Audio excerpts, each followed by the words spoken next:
Hello friends, welcome back to GS uncovered. साप्ताहिक current affairs की इस सीरीज को आगे बढ़ाते हुए आज हम इस वीडियो में 11 सितंबर से लेके 17 सितंबर तक की प्रमुख घटनाओं पर चर्चा करेंगे।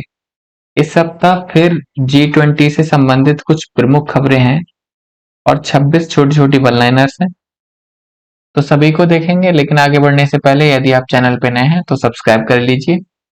शुरू करते हैं इंपॉर्टेंट वन लाइनर्स के साथ, उसके बाद अपनी बड़ी खबरों पे आएंगे।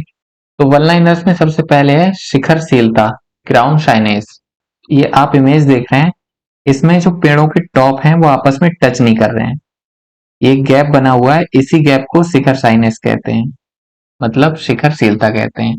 ये मुख्य तौर पे शीतोष्ण पर्णपाती वनों में पाई जाती है और इनमें क्या होता है कि पेड़ों के जो टॉप होते हैं, शीर्ष होते हैं, वो एक दूसरे को टच नहीं करते हैं। एक गैप बना रहता है ताकि धूप की किरणें आती रहें।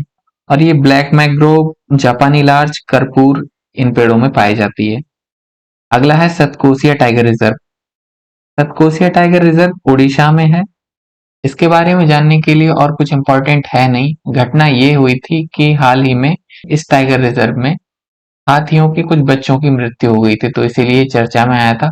बस आपको ध्यान रखना है, सतकोसिया टाइगर रिजर्व उड़ीसा में है। ये नीचे आप जो मैप देख रहे हैं, ये सतकोसिया जॉर्ज, इसका पूरा नाम Satkosia George wild life sanctuary है। अगला है ग्रीन रेलवे स्टेशन प्रमाणन। ये विजयवाड़ा का रेलवे स्टेशन है, जिसको हाल ही में आईजीबीसी द्वारा, आईजीबीसी मतलब इंडियन ग्रीन बिल्डिंग काउंसिल, उसके द्वारा ग्रीन रेलवे सर्टिफिकेशन दिया गया है और इसको उच्चतम प्लेटिनम रेटिंग प्राप्त हुई है। ये तीन फैक्ट जो आप ध्यान रखेंगे, इसको प्लेटिनम रेटिंग प्राप्त हुई है। और दूसरा कौन सा रेलवे स्टेशन है? Vijayawada railway station. अगला है डाइजीन जेल। डाइजीन जेल नाम से ही स्पष्ट हो रहा होगा कि डाइजेशन के काम आता होगा। तो ये एक एंटासिड जेल है जो एसिडिटी को कम करता है और उससे जुड़े जो प्रमुख लक्षण हैं, जैसे सीने में जलन होना, पेट की परेशानी, पेट दर्द, गैस वगैरह होना, उन सब में राहत देने के लिए इस जेल का यूज किया जाता था। लेकिन कुछ समय पहले भारत सरकार ने इसको लेके एक अलर्ट सा जारी किया था कि डाइजीन जेल सामान्य उपयोग के लिए उचित नहीं है। तो उसी को ध्यान में रखकर इसकी जो निर्माता कंपनी है, जिसका नाम है एबॉट इंडिया, एबॉट इंडिया ने इसके उत्पादन को रोक दिया और इसका निर्माण बंद कर दिया। तो ये था डाइजीन जेल। अगला है यूएस ओपन 2023। इसमें सर्बिया के नोवाक जोकोविच, नाम आपने सुना ही होगा, उन्होंने रूस के डेनियल मेदवेदेव को हराकर अपना 24वां ग्रैंड स्लैम जीता है और इसी के साथ जोकोविच ने सेरेना विलियम्स का सर्वाधिक खिताब जीतने का रिकॉर्ड तोड़ दिया है। अगला है नौसेना अभ्यास वरुण। ये अभ्यास किन दो देशों में आयोजित होता है, ये आपको ध्यान रखना होगा। भारतीय और फ्रांसीसी नौसेनाओं के मध्य आयोजित किया जाता है। तो वरुण अभ्यास भारत और फ्रांस। अगला है ड्रोन शक्ति 2023। ये भारत का ही कार्यक्रम है, ड्रोन शक्ति 2023। इसका आयोजन 25 और 26 सितंबर को किया जाएगा गाजियाबाद के भारतीय वायुसेना एयरबेस पर। अगला है भोज वेटलैंड। भोज वेटलैंड एक रामसर साइट है, जिसे 2002 में रामसर साइट का दर्जा दे दिया गया था और हाल ही में एनजीटी ने इस वेटलैंड में क्रूज जहाज की गतिविधियों को नियंत्रित किया है, उस पर प्रतिबंध लगा दिया है, क्योंकि उसकी गतिविधियों से ये दूषित हो रही थी। वहां प्रदूषण का स्तर लगातार बढ़ रहा था, तो इसीलिए भोज वेटलैंड पे होने वाली क्रूज गतिविधियों पर नियंत्रण लगा दिया गया है। भोज वेटलैंड है कहाँ पर, ये ध्यान रखना है आपको, मध्य प्रदेश के भोपाल में। अगला है विद्या समीक्षा केंद्र। ये दरअसल एक रिपोजिटरी होगी जिसमें शिक्षा मंत्रालय द्वारा संचालित सभी योजनाओं का डेटा होगा। हाल ही में शिक्षा मंत्रालय ने सभी राज्यों को विद्या समीक्षा केंद्र खोलने की बात कही है। अगला है global symposium on farmer rights. ये पहली बार आयोजित होगा, वो भारत में होने वाला है। तो फाओ द्वारा आयोजित किया जाता है। फाओ मतलब फूड एंड एग्रीकल्चर ऑर्गेनाइजेशन, खाद्य और कृषि संगठन। इसके द्वारा आयोजित किए जाने वाला पहला वैश्विक किसान संगोष्ठी, global symposium on farmer rights, उसका आयोजन भारत में 12 से लेके 15 सितंबर के दौरान किया गया। अगला है सलेम साबूदाना। इसका नाम सलेम साबूदाना या सेलम साबूदाना दोनों हो सकते हैं। कहीं कहीं पर सेलम लिखा मिल रहा था और कहीं पर सलेम। तो हाल ही में भारत सरकार ने सलेम साबूदाना को जीआई टैग दिया है और ये संबंधित है तमिलनाडु के सेलम क्षेत्र से। नाम से ही पता चल रहा होगा, तमिलनाडु के सेलम क्षेत्र से। तो सलेम साबूदाना तमिलनाडु के सेलम जिले से संबंधित है और इसको अभी हाल ही में जीआई टैग प्रदान किया गया है। अगला है मोरक्को में भूकंप। ये मोरक्को के इतिहास में सबसे बड़ा भूकंप है। 6.8 की तीव्रता से आया था और बहुत कुछ तबाह कर दिया वहां पर। इसका जो केंद्र था वो एटलस पर्वत के हौज क्षेत्र में था और ये जो हौज क्षेत्र है वो मराकेश शहर के निकट है। मराकेश तो आप जानते ही होंगे, चर्चा में रहता है अधिकांश टाइम। आगे देखते हैं। हिंदी दिवस। हिंदी दिवस का आयोजन प्रत्येक वर्ष 14 सितंबर को किया जाता है, ये पता होगा आपको। हिंदी दिवस प्रत्येक वर्ष 14 सितंबर को मनाया जाता है। अगला है समुद्रयान मिशन। ये भारत का पहला मानव युक्त समुद्र मिशन होगा जिसको 2026 में पूरा करने की संभावना जताई जा रही है। अभी हुआ क्या है, इसके लिए एक पनडुब्बी बनाई है राष्ट्रीय महासागर प्रौद्योगिकी संस्थान और पृथ्वी विज्ञान मंत्रालय ने मिलकर, और उस पनडुब्बी का नाम है मत्स्य 6000, मत्स्य 6000। तो ये पनडुब्बी और मिशन का नाम आपको ध्यान रखना है। अगला है C-95 ट्रांसपोर्ट एयरक्राफ्ट। इस एयरक्राफ्ट की निर्माता कंपनी एक स्पेनिश कंपनी है जिसका नाम है कासा, CASA। उसी के नाम पर इसका C-95 नाम रखा गया था और अब इसको एयरबस C-95 कहते हैं। हुआ क्या है, भारत ने पहले C-95 विमान की डिलीवरी प्राप्त की है स्पेन में। तो ये स्पेन की कंपनी द्वारा बनाया गया है लेकिन अब इसे टाटा पावर्स द्वारा बनाया जाएगा। अगला है स्किल इंडिया डिजिटल। ये दरअसल एक प्लेटफॉर्म होगा जिसमें कौशल विकास, शिक्षा, रोजगार, उद्यमिता और विभिन्न सरकारी पहलों को एक मंच पर समेकित किया जाएगा। तो स्किल इंडिया डिजिटल एक सार्वजनिक बुनियादी ढांचा पहल है जिसको डिजिटल इंडिया मिशन के तहत लॉन्च किया गया है। अगला है इयान बिलमुट। ये एक पर्सन है, एक वैज्ञानिक जिन्होंने 1996 में डॉली द सीप क्लोन का निर्माण किया था। ये क्लोन है भेड़ का एक क्लोन।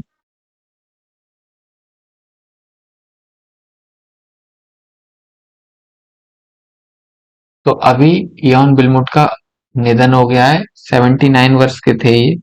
तो अगर क्वेश्चन पूछ ले इयान बिलमुट का संबंध किस चीज से है, तो ये क्लोनिंग साइंटिस्ट थे। अगला है अजय टू योगी आदित्यनाथ। ये पुस्तक है और इस पुस्तक के लेखक हैं शांतनु गुप्ता। तो अजय टू योगी आदित्यनाथ जो उत्तर प्रदेश के मुख्यमंत्री योगी आदित्यनाथ के जीवन पर आधारित है, उनका उपन्यास है। उसके लेखक कौन है? शांतनु गुप्ता। अगला है नेवा। नेवा की फुल फॉर्म है नेशनल ई विधान एप्लीकेशन। इस एप्लीकेशन का हाल ही में उद्घाटन किया गया है और इस उद्घाटन के अवसर पर गुजरात विधानसभा को संबोधित किया था राष्ट्रपति जी ने। तो इसका उद्देश्य क्या है, ये ध्यान रखना है। इसका उद्देश्य सभी राज्य के विधानमंडलों को डिजिटल हाउस के रूप में बदलकर कामकाज को कागज रहित बनाना है। अगला है विश्व ओजोन दिवस। विश्व ओजोन दिवस पीसीएस का फेवरेट क्वेश्चन, हर वर्ष मनाया जाता है 16 सितंबर को। अगला है देश की पहली सोलर सिटी। इसका उद्घाटन मध्य प्रदेश में किया जाएगा, तो मध्य प्रदेश में देश की पहली सोलर सिटी का उद्घाटन होगा। अगली एक पुस्तक है fire on the Ganges, life among the dead in Banaras. इस पुस्तक की लेखक है राधिका अयंगर और ये पुस्तक बनारस से संबंधित है, वहां के जीवन और प्लस मृत्यु के आपसी अंतर संबंधों को गुत्थी को सुलझाने का प्रयास करती है ये पुस्तक। अगला है आयुष्मान भव अभियान। इस अभियान की चर्चा हम पहले भी करंट अफेयर्स में कर चुके हैं, वहां डिटेल्ड में बताया गया है, तो इसीलिए दोबारा नहीं करेंगे। अभी हाल ही में राष्ट्रपति द्रौपदी मुर्मू ने इस अभियान का शुभारंभ किया है। अगला है निपा वायरस। निपा वायरस के बारे में डिटेल से अभी जानेंगे बड़े टॉपिक्स में। हुआ क्या है, ये रिसेंटली घटना है कि भारत ने ऑस्ट्रेलिया से मोनोक्लोनल एंटीबॉडी खरीदने के लिए समझौता किया है। तो निपा वायरस के लिए मोनोक्लोनल एंटीबॉडी खरीदेगा भारत, किससे? ऑस्ट्रेलिया से। अगली एक पर्सन है पायल छाबड़ा, हरियाणा की रहने वाली है और ये देश की पहली पैरा कमांडो बनी है। देश की पहली पैरा कमांडो पायल छाबड़ा। ये जो पर्सन इन न्यूज हैं इंपॉर्टेंट, ये आपको एज इट इज ऐसे ही याद रखें कि पायल छाबड़ा देश की पहली पैरा कमांडो बनी है। और हाँ, एक बात की सारे पर्सन इन न्यूज जरूरी नहीं होते हैं। महिलाएं विशेषकर जिनकी नियुक्ति पहली बार हुई हो या फिर कोई बहुत बड़ा पद जिस पर कोई पर्सन नियुक्त हुआ हो, वो जरूरी होते हैं। Place in news Chhattisgarh. Chhattisgarh सरकार ने अभी एक बहुत ही बढ़िया घोषणा की है जिसमें अगर कोई पर्सन महिलाओं से छेड़छाड़ या दुष्कर्म करता है और उसका आरोपी पाया जाता है तो उसे सरकारी नौकरियों से डिबार कर दिया जाएगा। तो ये एक बहुत अच्छी पहल है, और भी चीजों में ये लागू होनी चाहिए, जैसे जो एग्जाम लीक होते रहते हैं उनके दोषियों को भी ऐसी कुछ सजा मिलनी चाहिए। तो ये वन लाइनर्स करंट अफेयर्स इतनी ही थी। अगर यहाँ तक का वीडियो पसंद आया हो तो वीडियो को लाइक कर दीजिए, और अब बढ़ते हैं अपनी बड़ी खबर की तरफ। तो पहली है नई दिल्ली में 18वां G20 शिखर सम्मेलन। इसकी चर्चा हम बहुत कर चुके हैं पिछली वीडियो में। अभी जानेंगे कि 9 और 10 सितंबर को आयोजित होने वाले 18वें G20 शिखर सम्मेलन में कौन कौन से मुख्य समझौते किए गए या उसके कौन से मुख्य परिणाम आए निकल के। तो ये लिस्ट पूरी बना दी गई है जो मुख्य परिणाम थे। इनमें से कुछ चीजों पे हम चर्चा करेंगे, और बाकी आपके दिमाग में केवल सेट करने के लिए ये सारी चीजें लिख दी गई हैं कि ध्यान रखनी है, क्योंकि इस बार शिखर सम्मेलन का आयोजन भारत में हुआ था तो जरूरी हो जाती हैं सारी चीजें। तो पहला है अफ्रीकी संघ को शामिल कर लिया गया 21वें सदस्य के रूप में, ये हम चर्चा कर चुके हैं पहले। दूसरा है वैश्विक जैव ईंधन गठबंधन, इस एलियांस को बनाया गया है, इस पे हम चर्चा करेंगे अभी। तीसरा है भारत मध्य पूर्व यूरोप आर्थिक गलियारा IMEC, इस पे भी चर्चा करेंगे। और चौथा है खाद्य सुरक्षा और पोषण पर दक्कन G20 उच्च स्तरीय सिद्धांत, अर्थात Deccan high level principal on food security and nutrition. इसके अलावा महाऋषि, ये जो दो पहले हैं महाऋषि और Deccan high level principal on food security and nutrition, ये दोनों मिलेट्स पे आधारित हैं, अर्थात कद्दन्न पर आधारित हैं। तो आपको मालूम होगा कि 2023 को संयुक्त राष्ट्र द्वारा मिलेट्स ईयर के रूप में मनाया जा रहा है, मिलेट्स ईयर। तो उसी को ध्यान में रखकर G20 में इन दोनों पहलुओं का जिक्र किया गया। तो महाऋषि विशेषकर आपको ध्यान रखना चाहिए कि महाऋषि जो पहल है वो किस चीज से संबंधित है। पांचवा है वित्तीय समावेशन दस्तावेज के लिए G20 ग्लोबल पार्टनरशिप, इसकी चर्चा की गई थी, और इसमें भारत द्वारा चलाए जाने वाले विभिन्न अभियान जो डिजिटलाइजेशन से संबंधित हैं और इसके अलावा वित्तीय समावेशन से संबंधित है, उनकी प्रशंसा की गई थी। छठा है वर्ष 2030 तक वैश्विक नवीकरणीय ऊर्जा क्षमता को तिगुना करने की बात कही गई थी। अगला है G20 देशों ने ब्लैक सी ग्रीन पहल। ये जो ब्लैक सी ग्रीन पहल है ये यूक्रेन और रसिया से संबंधित है। यूक्रेन रसिया जो वॉर चल रहा है इससे संबंधित है। तो इसके समयबद्ध और पूर्ण क्रियान्वयन को लेकर बात कही गई थी। अगला है हथियारों और आतंकवादियों पर समान राय, हर मीटिंग में इस पे चर्चा होती है। और जलवायु वित्त पोषण पर प्रतिबद्धता। तो ये कुछ चीजें थी। अब इनमें से कुछ चीजें जैसे GVA हो गया या IMEC हो गया, इनके बारे में देखते हैं डिटेल से। पहला है GVA ग्लोबल बायोफ्यूल अलायंस, अर्थात वैश्विक जैव ईंधन गठबंधन। शुभारंभ किया गया इसको G20 की बैठक में, और इसमें प्रारंभिक रूप से 19 देश और 12 वैश्विक संगठन शामिल हुए हैं। हालांकि इसकी शुरुआत जब की गई थी तो 9 आरंभिक सदस्यों ने मिलकर की थी, और जो 9 सदस्य हैं उनमें Bharat, America, Brazil, Argentina, Bangladesh, Italy, Mauritius, दक्षिण अफ्रीका और इसके साथ संयुक्त अरब अमीरात ये शामिल हैं। इनके अलावा कनाडा और सिंगापुर को पर्यवेक्षक देश का दर्जा दिया गया था। तो इन 9 राज्यों के साथ मिलकर GVA का गठन किया गया। हालांकि इस पूरे संगठन में अब तक 19 देश शामिल हो चुके हैं, और 19 देशों के अलावा 12 वैश्विक संगठन भी शामिल हो चुके हैं। ये 19 देश कौन से हैं ये आप इस लिस्ट में से पढ़ लेंगे, जिसमें से G20 के 7 देश शामिल है, 7 देश। और ये 7 देश कौन कौन से हैं ये भी आप इसमें से पढ़ना चाहें तो पढ़ सकते हैं। हालांकि एक बात आपको बताऊं कि 19 देशों का नाम याद रखना ये जरूरी नहीं है। आप इतना याद रख सकते हैं कि G20 के 7 देश शामिल हैं, और इन 7 देशों के नाम याद कर सकते हैं। GVA का लक्ष्य क्या होगा? इसका लक्ष्य होगा पेट्रोल में एथेनॉल ब्लेंडिंग को 20% तक ले जाने के लिए वैश्विक स्तर पर सहयोग करना, वैश्विक स्तर पर पहल करना। और इस गठबंधन का उद्देश्य क्या है? ये कुल 4 प्रमुख उद्देश्य बताए गए हैं, जैसे अंतरराष्ट्रीय सहयोग को सुविधाजनक बनाना, वैश्विक जैव ईंधन व्यापार को सुविधाजनक बनाना, टिकाऊ जैव ईंधन के उपयोग को बढ़ावा देना, और साथ ही राष्ट्रीय जैव ईंधन कार्यक्रमों के लिए तकनीकी सहायता प्राप्त करना। तो ये था वैश्विक जैव ईंधन गठबंधन। अगला है भारत मध्य पूर्व यूरोप आर्थिक गलियारा। इस गलियारे की चर्चा बहुत हो रही है क्योंकि इसको काउंटर माना जा रहा है जो चीन की बेल्ट एंड रोड इनिशिएटिव है, BRI। उसका काउंटर माना जा रहा है भारत मध्य पूर्व यूरोप आर्थिक गलियारा को। ये गलियारा होगा कैसे, ये आप देखिए मैप में। ये जो रूट दिखाया जा रहा है इसमें, ये जरूरी नहीं है यही हो, संभावित रूट इसमें दिखाया गया है कि भारत के गुजरात से या फिर मुंबई से शुरू होने वाला है। वहां से शुरू होकर ये जाएगा संयुक्त अरब अमीरात और फिर सऊदी अरब होते हुए इजराइल और फिर फाइनली इटली को जोड़ेगा, और इटली से होते हुए आगे और इटली से आगे होते हुए फिर फ्रांस और यूरोप के अन्य भागों को जोड़ेगा। तो ये इसमें दो कॉरिडोर शामिल होंगे, एक ईस्ट कॉरिडोर, एक नॉर्दर्न कॉरिडोर। ये दूसरा जो मैप आप देख रहे हैं, ये बहुत पहले का है, फर्स्ट सेंचुरी का मैप है, पेरिप्लस ऑफ इरीथ्रियन सी। आपने नाम सुना होगा इस पुस्तक का। उस पुस्तक में उस टाइम का जो रेशम मार्ग बताया गया है, सिल्क रोड, और इसके अलावा यूरोप से भारत के जो आर्थिक संबंध रहे हैं उनको लेकर चर्चा की गई है। उसका मैप भी कुछ इसी प्रकार था। तो इसकी तुलना की जा रही है उस टाइम के रूट से भी, और काउंटर माना जा रहा है इसे चीन की बेल्ट एंड रोड इनिशिएटिव का। तो आईएमएसी के बारे में कुछ चीजें देख लेते हैं। इसकी स्थापना के लिए G20 समिट में भारत, अमेरिका, सऊदी अरब, यूरोपीय संघ, संयुक्त अरब अमीरात, फ्रांस, जर्मनी, इटली, इन सरकारों के बीच समझौता किया गया। और ये जो गलियारा है वो 2021 में G7 शिखर सम्मेलन के दौरान पेश किए गए पीजीआईआई का ही एक हिस्सा है।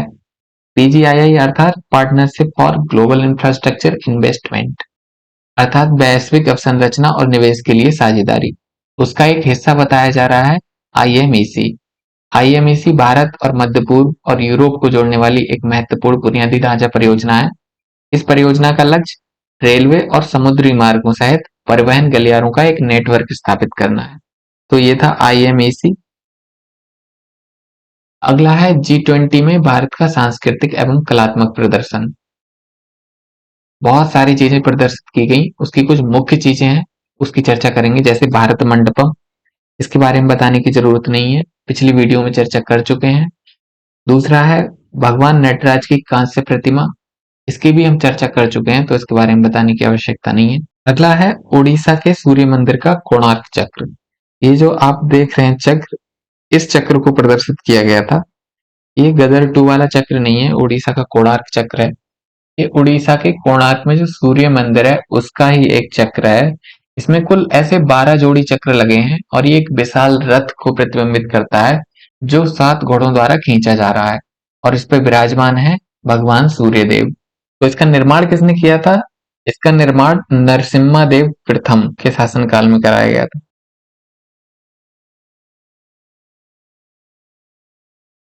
नरसिम्हा देव प्रथम, इनके शासनकाल में कराया गया था 13वीं शताब्दी में।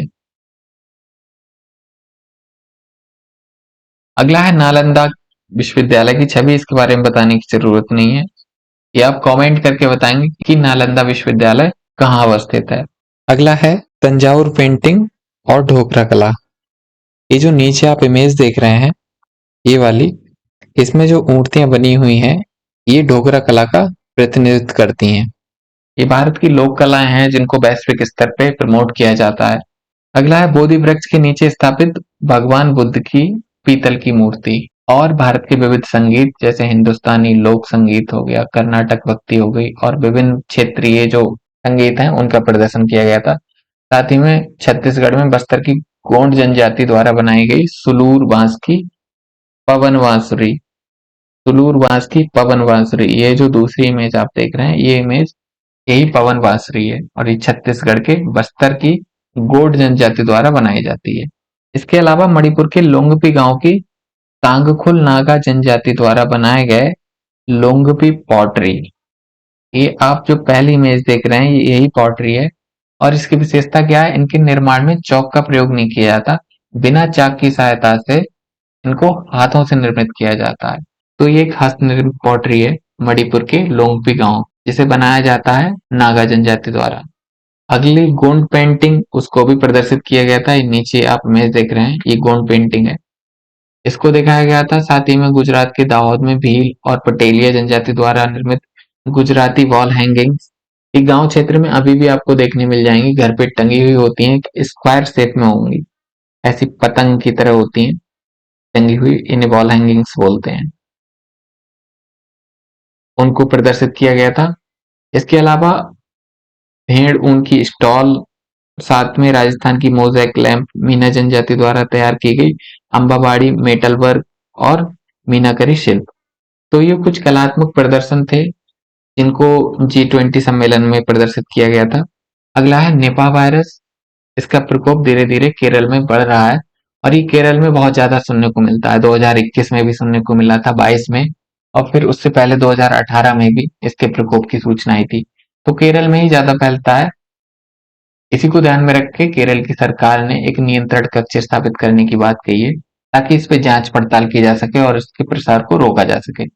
निपा वायरस के बारे में कुछ चीजें जो आपको याद होनी चाहिए वो ये कि इसकी पहली पहचान कब की गई थी? 1998 में, 1998 में मलेशिया और सिंगापुर के क्षेत्र में। और ये प्रारंभिक तौर पर सुअरों में, कुत्तों में, बिल्लियों में, बकरियों में और घोड़ों जैसे जानवरों में देखा गया था। ये सारे जो जानवर हैं ये सभी घरेलू जानवर हैं और इन्हीं जानवरों से ये मनुष्यों में फैला। तो इस हिसाब से ये जूनोटिक वायरस हुआ। जूनोटिक अर्थात जो जानवरों से मनुष्यों में फैलता है उसे जूनोटिक वायरस कहते हैं। तो ये एक जूनोटिक वायरस भी है और इसका नाम मलेशिया के सुंगई निपा, ये गांव है मलेशिया का सुंगई निपा, उस गांव में फैलने के कारण हुआ था। तो सबसे पहले इसकी पहचान वहीं पर की गई थी, इसीलिए इसका नाम निपा वायरस रखा गया। निपा वायरस के प्राकृतिक मेजबान चमगादड़ होते हैं जिन्हें फ्रूट बेट भी कहते हैं। ये पेरोपस प्रजाति के होते हैं, तो आपको फ्रूट बेट नाम ध्यान रखना है।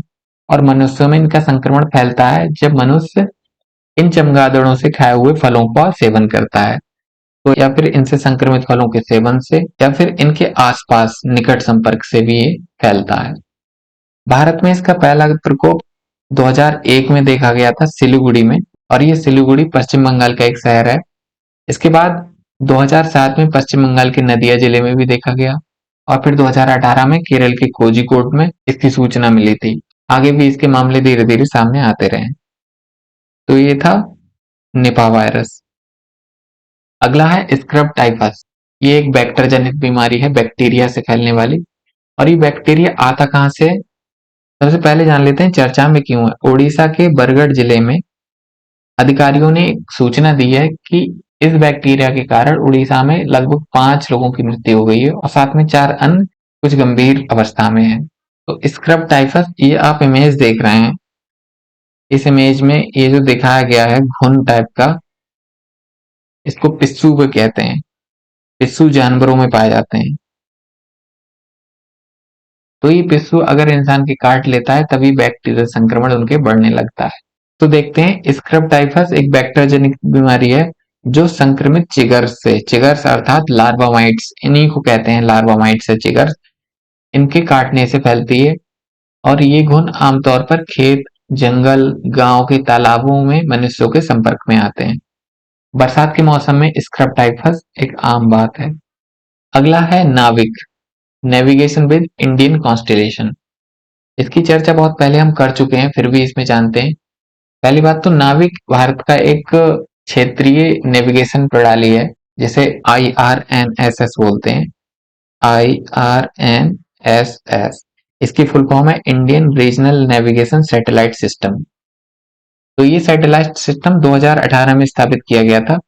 अब ये हाल ही में भारत सरकार 2025 तक भारत में बेचे जाने वाले जितने भी स्मार्टफोन हैं, विशेषकर 5G स्मार्टफोन, उन सब में नाविक को अनिवार्य करने पर विचार कर रही है। नाविक, जैसे आपने जीपीएस सुना होगा, हर किसी के फोन में होता है। जीपीएस एक ग्लोबल नेविगेशन सिस्टम है, इसकी फुल फॉर्म है ग्लोबल पोजिशनिंग सिस्टम। ये अमेरिका का है और हमने अपना खुद का क्षेत्रीय नेविगेशन सैटेलाइट सिस्टम बनाया है जिसको नाविक नाम दिया गया था 2018 में। उसको अब फोन में इंस्टॉल करने की बात की जा रही है। एक ऐसी चिप लगाई जाएगी जो नाविक को सपोर्ट करेगी। इसरो ने नाविक को बढ़ावा देने के लिए मई 2023 में दूसरी पीढ़ी के नेविगेशन उपग्रह लॉन्च किए थे। ये जो उपग्रह हैं वो L5 और S आवृत्ति के संकेतों के अलावा L1 सिग्नल भी प्रदान करेगा। ये जो L1 सिग्नल है ये जीपीएस में होता है लगा हुआ। नाविक के बारे में देख लेते हैं कुछ मुख्य बातें। नाविक इसरो द्वारा विकसित एक स्वतंत्र नेविगेशन उपग्रह प्रणाली है। इसकी शुरुआत 2018 में की गई थी और ये भारत और उसके आसपास के लगभग 1500 किलोमीटर तक के क्षेत्र में सटीक रियल टाइम नेविगेशन प्रदान करेगा। इसमें कुल 8 उपग्रह हैं, हालांकि केवल 7 ही सक्रिय रहते हैं, जिनमें से 3 उपग्रह भूस्थैतिक कक्षा में और 4 उपग्रह भूतुल्यकालिक कक्षा में। ये दोनों कक्षाएं हैं, भूस्थैतिक कक्षा, भूतुल्यकालिक कक्षा, इनकी चर्चा करेंगे बाद में कभी। ये स्टैटिक जीएस का पार्ट हो जाएगा।